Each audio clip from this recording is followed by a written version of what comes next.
This is DW News live from Berlin. Tonight, the convicted cryptocurrency king sentenced to 25 years in prison. Sam Bankman-Fried swindled customers out of billions of dollars. The judge today saying it is clear that he only regrets that he got caught. Also coming up tonight, outrage as the United Nations picks Saudi Arabia to head a women's rights commission. Critics pointing to the country's abysmal record on gender equality. And France backs a ban on discrimination based on people's hairstyles. The main victims of prejudice, black women. To get a job, many say they've been forced to treat their hair with chemicals.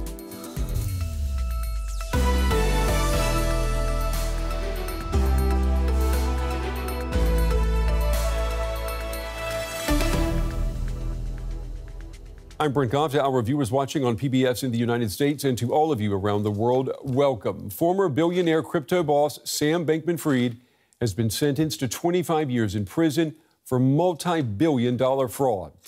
Bankman-Fried's sentence was handed down at a Manhattan courthouse today. Now, last November, a jury found him guilty on 7 criminal counts for stealing billions of dollars from his crypto exchange platform FTX. Prosecutors say that he defrauded tens of thousands of customers from all around the world, spending over $8 billion of their savings on his luxury homes and risky investments. I asked financial correspondent Jens Korte in New York what he makes of the length of this sentence, 25 years. Yeah, well, I mean, it was definitely a spectacular case, and the defense was saying that most of the money that was lost for clients of Sam Bankman-Fried actually recovered a lot of their money, maybe even all of it. That's why they were asking only for 5 to 6 years. But then the judge came to the conclusion that Sam Bankman-Fried knew what he was doing, that it was a huge fraud case, and then he was also found guilty on perjury. So that also was one of the reasons why the sentence came to 25 years. Prosecution at some point even had asked to 40 to 50 years, but just said that it's pretty unlikely that Sam Bankman-Fried would do a fraud scenario like that again. So therefore, 25 is enough, at least when it comes to the judge. And let me just ask you, as the markets reported, the people who lost this money, we're talking about $7 or $8 billion, have they gotten any of that money back? Well, I'm not sure if how much money they've gotten back, but actually people who are running the company for Sam Bankman-Fried, they did recover quite a bit of the money. They found some money, they found some assets, and then on top of it also the crypto market actually has been on fire in the past couple of months, so meaning the prices increased tremendously to new highs, and that also helped so that most of the money, as it seems, actually could get recovered. At what point investors will get their money back, I don't know. And the judge today said that Bankman-Fried, the only thing that he regretted was making a bad bet and then getting caught. How did he manage to do this in the first place? Well, I mean, like always, and with other Ponzi schemes, for example, it comes down to trust, and people trusted him. Actually, even politicians and regulators in Washington had frequent meetings with Sam Bankman-Fried, and he actually gave the impression that he wants to be the good guys, that he is trying to get better regulation for the crypto industry. But one of the problems was that another business of Sam Bankman-Fried, a hedge fund, Almeida Research, lost quite a bit of money, and he used clients' money to cover those losses. But people did trust him and gave him money until it became obvious that he didn't have the money. All right, financial correspondent Jens Korte with the latest in New York. Jens, thank you. Call it the unlikeliest of choices. Today, the United Nations announced that Saudi Arabia will take over the UN Women's Rights Forum, and that despite having what campaigners call an abysmal record on gender equality. Riyadh will lead the UN commission that is responsible for promoting equal rights worldwide. Now, at home, Saudi authorities repeatedly throw the book at women's rights workers. I asked Bissan Faki from Amnesty International in Beirut for her reaction to this. Me. Honestly, I don't know whether to laugh or to cry after hearing the news that Saudi Arabia was appointed to the Commission on the Status of Women. Every day at Amnesty International, we're working on the cases of women who are currently in prison because they have tried to defend women's rights. And the job of this Commission on the Status of Women is to promote gender equality and to promote women's empowerment. I can tell you that right now we're working on the case of a young woman, 29 years old, a fitness instructor and a women human rights defender who's forcibly disappeared. So her family doesn't know where she is. And the reason that she was locked up was because she tweeted under the hashtag End Male Guardianship, and because she posted a photo of herself in the mall without wearing a traditional abaya. So for me, this is absolutely farcical that the Commission on the Status of Women would have Saudi Arabia at its chair. And I must express my disappointment with the 45 member states who were on the commission, and no one stood up to challenge Saudi Arabia's appointment to the commission. I think that their silence is a betrayal of brave Saudi women who are working so hard to promote gender equality and are paying huge, huge consequences. That was Bissan Faki there from Amnesty International in Beirut. Let's take a look now at some of the other stories that are making headlines. The UN will no longer monitor the enforcement of sanctions against North Korea. That after a Russian veto at the UN Security Council. It effectively abolishes the panel which oversaw the long-standing sanctions over North Korea's nuclear program.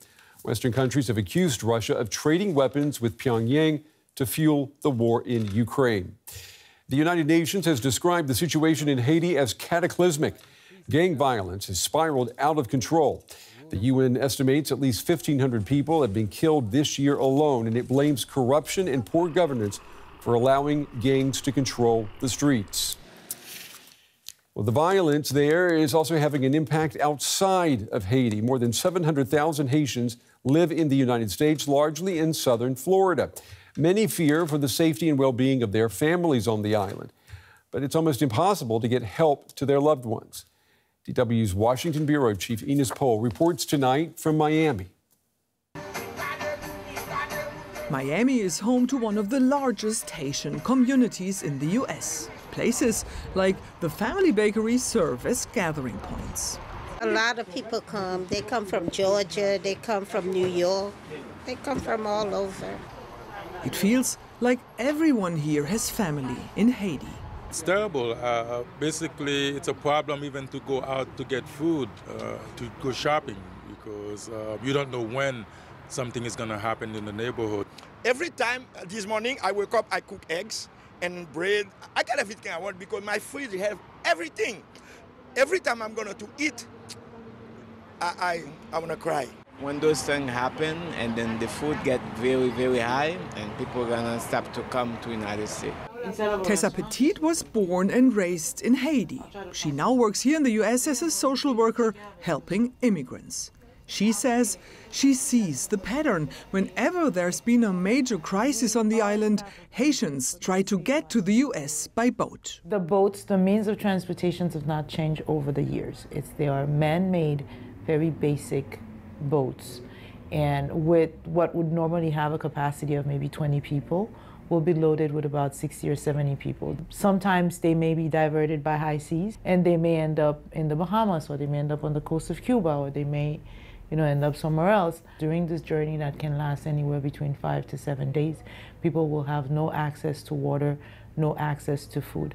Or if there is an issue, some people will die, or if they run out of space on the boat, they will throw some people overboard.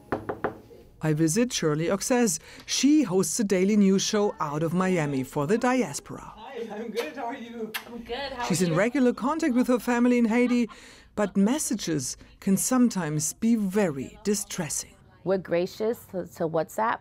The good thing is to get a WhatsApp phone call, because then you can pretty much monitor and gear the conversation. The worst thing, and then you also want to prepare yourself, a WhatsApp voice, and then that's what breaks our heart. That could ruin my whole day, because you hear, "Allo, Shirley, Eu connais depuis matin nous pas manger. Hello, Shirley. We haven't eaten in a couple of days. You know, the kids haven't eaten. And you set the money, but there's no market. And then, or I hear Western Union or any of the MoneyGram people have not opened because they're scared. Haiti is just under 1.5 hours away by plane from here, but it is increasingly difficult for people to help their families back home. Judges at the International Court of Justice have ordered Israel to take all necessary measures to ensure humanitarian assistance reaches Palestinians in Gaza. The court warned that there's already a famine and ordered the Israeli government to act without delay. It also called for the immediate release of all hostages held by Hamas. Israel is finding itself increasingly isolated as the civilian death toll in Gaza continues to rise. Inside Israel, support for the war remains high, but the leadership of Prime Minister Benjamin Netanyahu is coming under heavy scrutiny. DW's Rebecca Ritters has more now from Israel.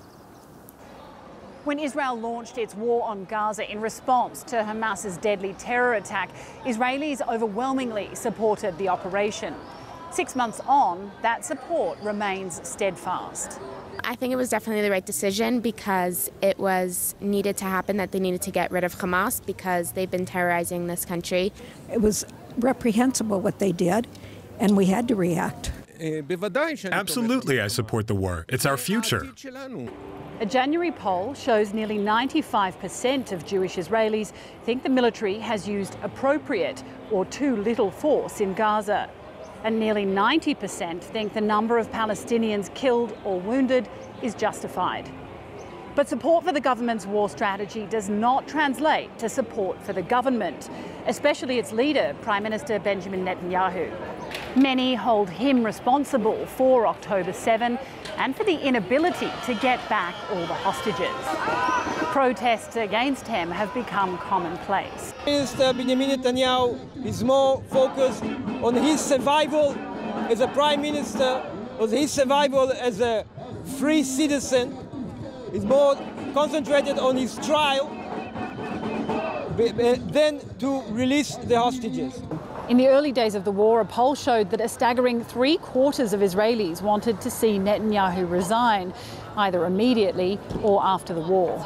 His handling of relations with Israel's key ally, the United States, has put him under even more scrutiny. When the US abstained from, rather than vetoed, a UN Security Council vote this week, many, especially in the media, pointed the finger at Netanyahu, accusing him of putting the country's future at risk. But it seems Netanyahu is intent on staying his course, doubling down on aggressive rhetoric against the US and promising to ignore international calls not to launch a ground offensive on Gaza's southern city, Rafah. He vows to go in with or without US support. Doing so could see stronger moves against Israel by the US and other key allies like Germany. The Israelis we spoke to say they don't care. We don't have to ask permission from another country. Every country needs to take care of itself. No one should be involved in our issues. We have the right to protect ourselves. If we don't save ourselves, is there anyone out there that will save us? No, we have no choice. It's very difficult. I have a son over there also in the army. But we need to do it. We need to destroy Hamas. In the US, President Biden is coming under increased pressure to stop weapons supplies to Israel. If that were to happen, other countries may soon follow suit, leaving Israel even more isolated on the global stage. It seems almost certain that even Benjamin Netanyahu wouldn't be able to survive that. We're not very far from where Rebecca was standing there. The occupied West Bank is seeing a surge of violence between Israeli forces and Palestinians. The West Bank is also home to about 700,000 Israeli settlers. The UN says that they are living there illegally, and the European Union has agreed to sanction extremist settlers. The Israeli human rights group Yesh Den called 2023 the most violent year on record for attacks carried out by settlers, including the area around the city of Nablus. A shepherd takes his herd out to graze in the occupied West Bank. A job not without risks. Maybe it will stay quiet. Maybe I'll get hurt. Maybe the settlers will come again. I don't know. Something could happen here any minute. Mamoun says he's endured repeated attacks by radical Israeli settlers who live up on the mountain. The shepherd claims he and his flock have been beaten and even shot at. Palestinians in a neighboring village say they've also come under attack. Munir works for an Israeli human rights group and documents the violence. He filmed an incident last fall that claims to show masked settlers trespassing on a property with the Israeli army standing by and watching. Unfortunately, nobody protects you here. Not the army or the police. They don't do anything. You have no choice but to lock yourself in your house, to close the windows and doors. The attacks are increasing every day. This man says his car was set on fire over the weekend for the second time. I've lost 2 cars in under 2 months. Adel lives close to a settlement, but he's cut off from his neighbors. They have shuttered their windows and sealed off their homes with barbed wire. Back at Mamoun's, things are quiet. He hopes his herd can graze for several more hours. He claims the attackers are often wearing Israeli army uniforms. The army rejects accusations that it allows settler violence. We drive up the mountain to hear from the settlers themselves. Many don't want to talk to us. But we find one person who does. Attacks by us against them? I don't think so. That doesn't happen. I wish we could attack. At the moment, unfortunately, we're just defending ourselves. Human rights groups say violence by settlers has risen sharply since Hamas carried out the October 7 terror attacks. Israeli settlers are using the public climate in Israel, the anger at Palestinians, also the fact that the focus of Israeli society and the international community is elsewhere, is on Gaza, to basically pursue the objective that they've been pursuing for many years, which is to remove Palestinians from their homes. This is the reason why this violence has risen. Mamoun and his herd had a peaceful day. He will return tomorrow despite the risks. After all, he says, this is his land. We're now to the war in Ukraine and Poland's angry farmers. Poland's Prime Minister Donald Tusk says that his government is now close to a deal with Ukraine on agricultural imports. Tusk met Thursday with Ukraine's Prime Minister in Warsaw for talks on possible caps on cheap imports. Poland's farmers, they've been protesting now for months, saying that Ukrainian imports are flooding the Polish market and threatening livelihoods. Marta Prokvich-Yatsova. She specializes in Polish foreign policy at the German Marshall Fund, and I asked her what a compromise here could possibly look like. I think if it were easy to come to a compromise, they would have definitely come to a compromise by now. So after hundreds of hours, this is a topic that is a very important one between Poland and Ukraine, but apparently it's very hard to come to a concrete solution. The good thing is that they are meeting regularly and holding conversations and trying to find a compromise, but negotiations have been very hard.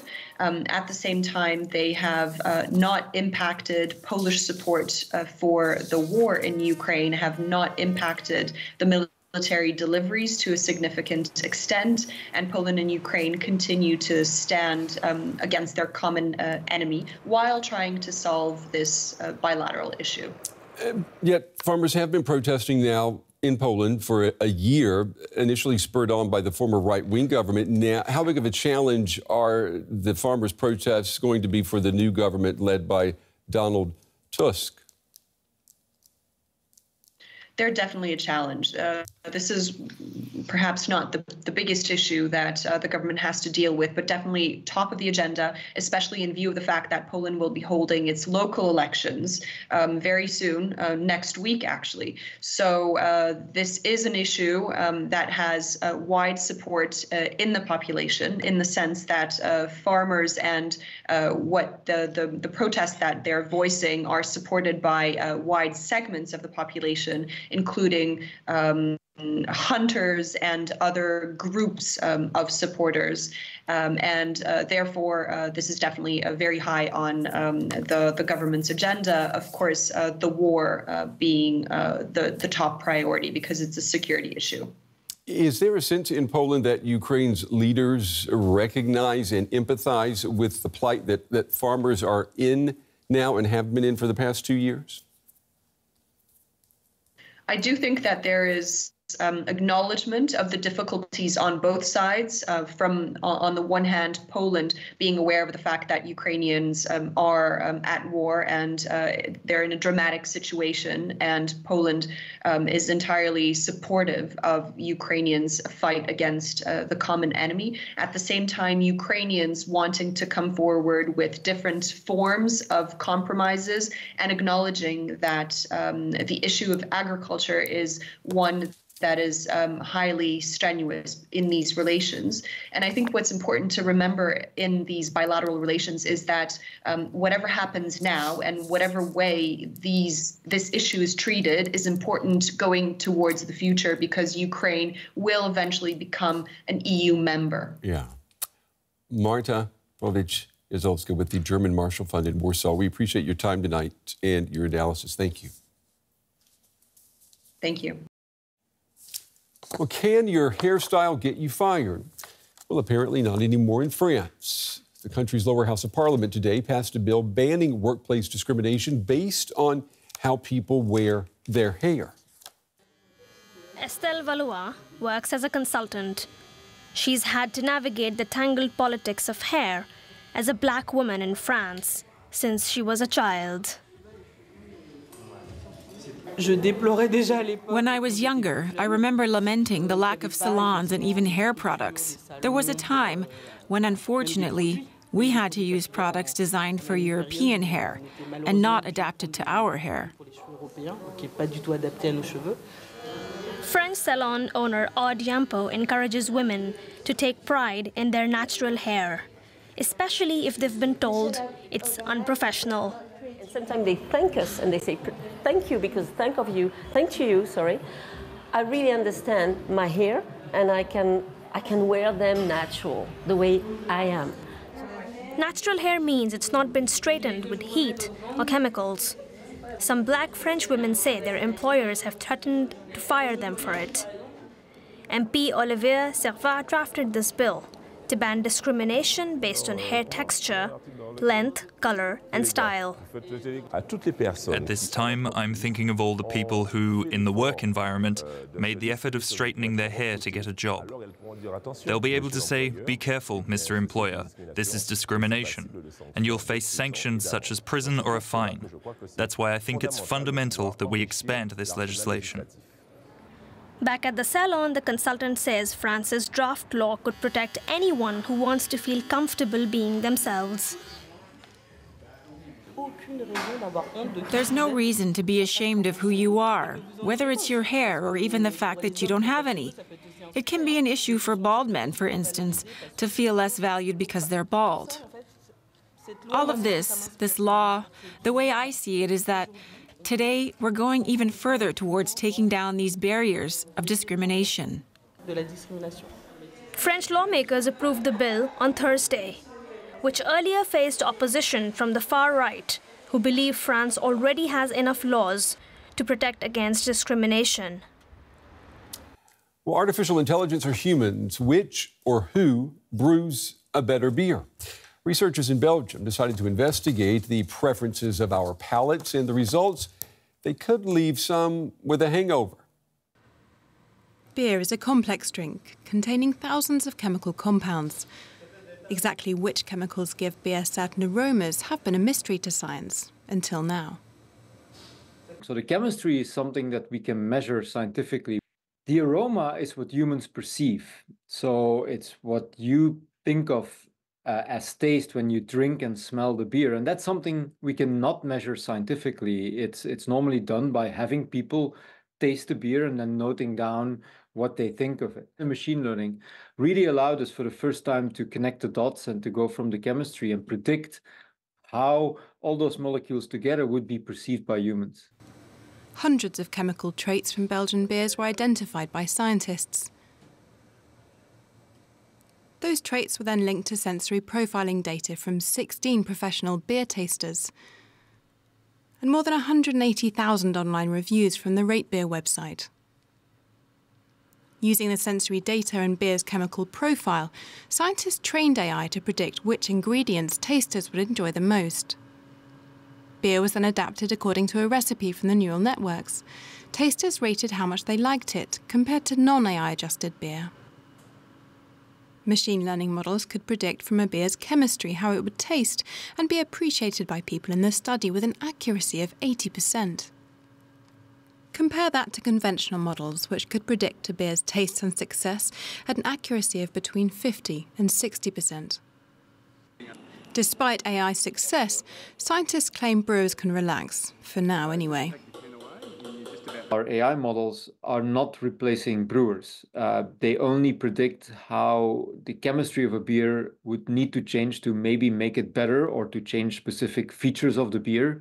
But it's still up to the brewers to make that happen from a recipe, right? The brewers use malt and hops and water and yeast, and it's up to them to use their craft to try and get to the result that the AI wants. So you still need the brewers. Whether the mixtures from AI can be scaled up depends on how willing brewers would be to use it. And here's a reminder of our top story. The convicted cryptocurrency king, Sam Bankman-Fried, has been sentenced to 25 years in prison for fraud. He swindled thousands of customers out of billions of dollars. After a short break, I'll be back to take you through the day tonight, why you should mind your money if you go crypto. We'll be right back.